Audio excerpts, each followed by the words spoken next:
അസ്സലാമു അലൈക്കും വറഹ്മത്തുള്ളാഹി വബറകാതുഹു. മനുഷ്യരായ നമ്മൾക്ക് ഒരുപാട് ന്യൂനതകളുണ്ടാകും. ന്യൂനതകളില്ലാത്ത മനുഷ്യന്മാർ വളരെ കുറവായിരിക്കും. എന്നാൽ ന്യൂനതകളുള്ള മനുഷ്യന്മാരുടെ ന്യൂനതകൾ നമ്മൾ പരസ്യമാക്കാൻ ഒരിക്കലും പറ്റില്ല. എന്ത് ന്യൂനതകളുണ്ടെങ്കിലും അതെല്ലാം രഹസ്യമാക്കി വെക്കണം. അങ്ങനെ ചെയ്താൽ നാളെ മഹ്ശറാവൻ സഭയിൽ അല്ലാഹു സുബ്ഹാനഹു വ തആല ആരാണോ ന്യൂനതകൾ രഹസ്യമാക്കി വെച്ചതെങ്കിൽ അവന്റെ ന്യൂനതകളെ അല്ലാഹു സുബ്ഹാനഹു വ തആല രഹസ്യമാക്കി വെക്കും.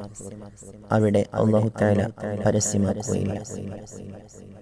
മറ്റുള്ളവരുടെ ന്യൂനതകൾ കണ്ട് അത് ആളുകൾക്കിടയിൽ പറഞ്ഞുകൊടുത്ത് പരസ്യമാക്കുന്നവരുടെ കൂട്ടത്തിൽ അല്ലാഹു നമ്മെ ഉൾപ്പെടുത്താതിരിക്കട്ടെ. അസ്സലാമു അലൈക്കും വറഹ്മത്തുള്ളാഹി വബറകാതുഹു.